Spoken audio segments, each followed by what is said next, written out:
Hello fellow mudders, Bruce here. What we have here is a box that has been following me from house to house to house, well, since I was a kid, primarily. I know it was up in the attic of my parents' house, and when we got married and they kind of said time to take all that stuff out of our attic, it went into our first house and then into our second house and now into our third house. And from time to time I open it up to see what's inside, say yeah, some broken stuff, and put it back like this. But it's time, I think, to really look at it now and say what gets tossed, what gets saved, and why in the world have I had this following me around for 60 years. This box, it says 8 engine here. I think there must have been several of these boxes in a larger box. It was probably a HO train set of some type. But I've kept this box. No identifying marks on it. But let's see what we got. I know for sure the reason that I haven't tossed it is because that's a Varney, this is a Varney. This may be a Varney. I don't see it labeled anywhere on it. It's got real sprung trucks. So yeah, that's why I've looked at it and then put the stuff back. So let's just take a closer look and see what's what. This Varney boxcar is missing both its doors. This is a metal guide on the bottom of the door here that is easily fixed and put back in place. And I certainly, from the scrap box, can probably come up with 2 doors for repairing this. And I think that's why I really kept it. Put some new wheels on it. The couplers are missing, that's easy to replace. It's missing the brake wheel from this side. I got plenty of those. So I'm going to once again say I'm going to save this guy because I believe that that was in my father's first, 5 or so Varney cars that he had. A couple of the stirrup steps are missing. I think I'd knock that last one off and replace it with 4 metal ones, either from manufacturer or ones that I fashioned myself. So yeah, let's keep that one. And perhaps you'll see me do the refurbishing on that. We'll see. This one is a little harder to fix because it is missing a piece right here of the walkway, the framework around the car. It's missing the dome. That I could probably fashion or have one of my friends with a 3D printer fashion. One coupler missing, but that's easy enough. I might, looking at how the bottom of the tank has some flat supports on it, I might just take that tank off, toss the understructure away, and either mount it on a flat car or on another tank car that is less desirable than this guy that's been following me around all my life. So once again, doesn't get tossed. You could even take that tank and put it up on a platform like you see sometimes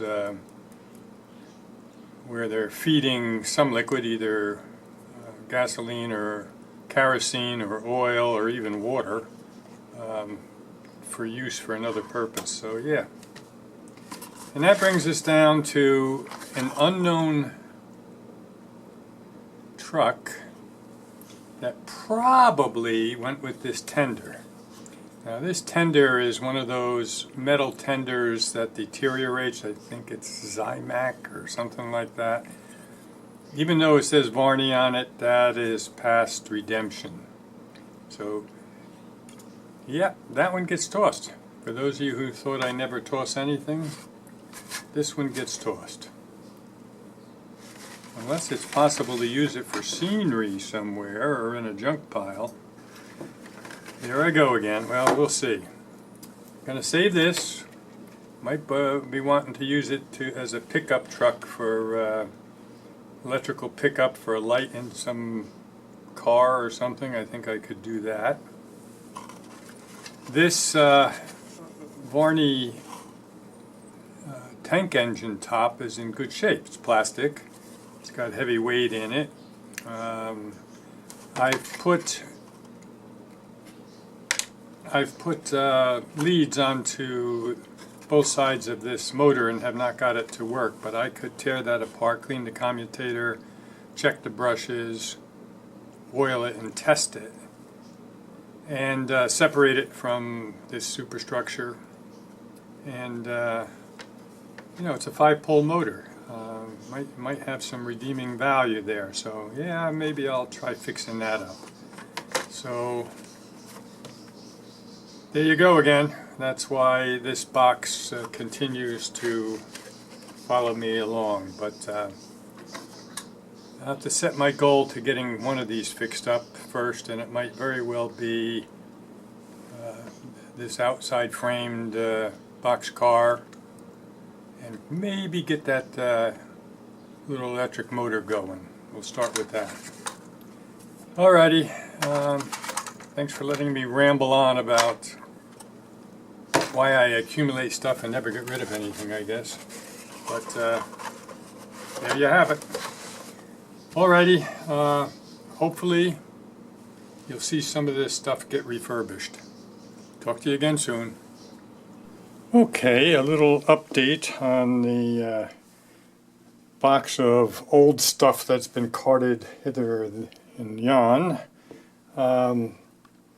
I did some thinking on this box, and I don't know why it popped into my head, but I now think I know the origins of that 8-engine box. Back when I was in, I think, 8th grade, so around 1960, for Christmas, my parents gave me a kit called the Visible V8, and it had many, many, many parts. It turned into a working, see-through V8 engine, and you know, you had to put the crankshaft together, the camshaft together, you had the valves going up and down, the pistons going up and down. At any rate, it came in multiple boxes, and I am sure the other side of this box said Visible V, and this box said 8 engine. So Visible V8 engine. So that's how long that box has been following me around. At any rate, I thought, yeah, I'm going to start with this Varney engine, or motor I should say, and clipped it loose from this shell that has no Varney markings on the shell, and I'm starting to think maybe this was an early Lifelike locomotive, possibly. Could be Varney, but maybe Lifelike, because early on Lifelike used this Varney motor. So did Model Die Casting use this motor in some of their box cab kits and box cab locomotives. So it's worth trying to salvage it in case I end up trying to restore an early Lifelike or build one of my several box cab kits. So a thorough cleaning, you can see from the Q-tips that I put alcohol on how dirty the commutator had been.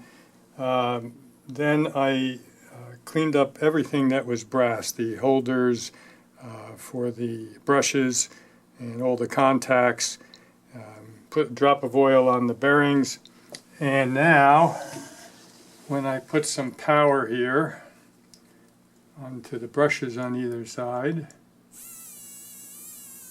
there she goes. Running pretty good.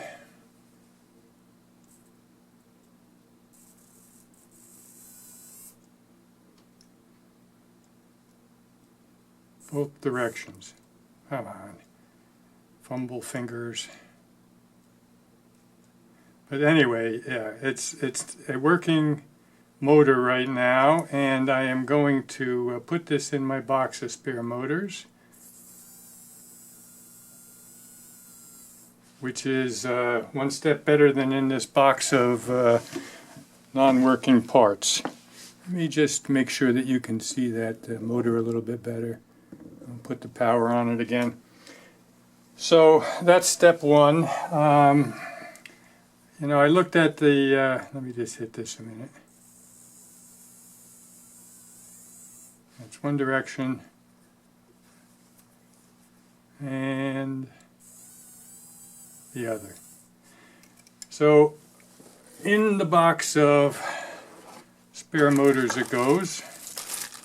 You can see in here I've got 1, 2, 3 Tyco Mantua motors, and in goes this Varney with the spares. So yeah, good to have for if you're the type that tinkers with old locomotives. So I was looking at this shell and saying the shell is in nice shape, but again, this thing weight has expanded. You can see it's all cracked, it's expanded, it's got this bowed out. These are a bit of a pain in the neck to get out of a plastic shell. And so I might just toss that, or at most you'll see it sitting like this behind the back shop. But I thought, let me just see if that light bulb works. And these, you can't see this maybe, but these wires had thin cloth insulation on them. And on this wire in particular, most of that cloth insulation is gone. So I was wondering what is happening to the insulation under this weight. So I will put putting the battery on it, I got no results. So I'm going to put my multimeter here onto continuity testing and put one probe on this wire and one on this wire. And you should be able to hear that. They're making contact someplace. So yeah, that's at most a scenic piece for someplace on the layout. But it's not going to be put onto any chassis anytime soon. Alrighty, next thing up is that boxcar. I'll check back if I get to it. Talk to you then. Okay, decision made on this old tank car that's been following me around since the 1960s. It's going to simply become scenic parts and perhaps a flat car load. So let's see what I'm going to do. Alright, let's take off the trucks. And I've mentioned that those are sprung trucks, so I will save those in my box of freight car trucks that I go scrambling into when I need a replacement. These are the... Never throw anything like that away unless they're broken. Okay, so that takes care of that. Let's see, take this one off.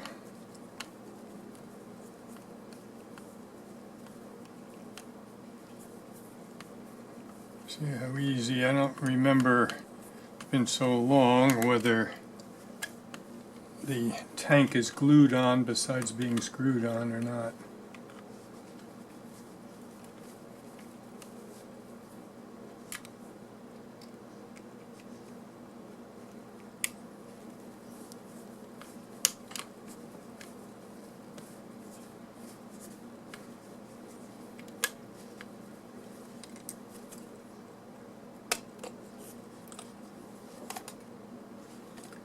I think it's coming off. Just got to get this screw the rest of the way out.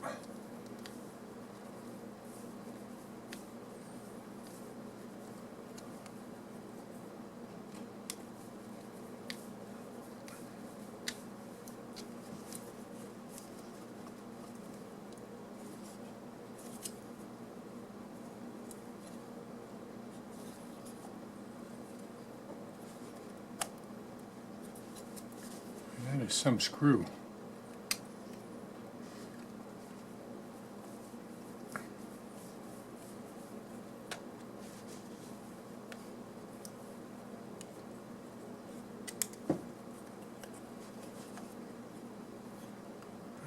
right.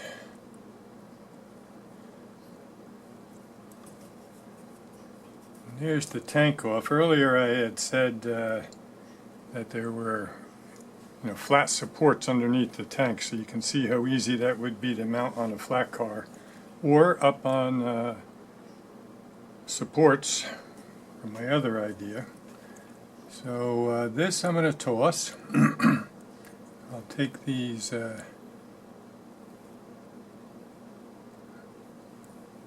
ladders off and save those. Those just need to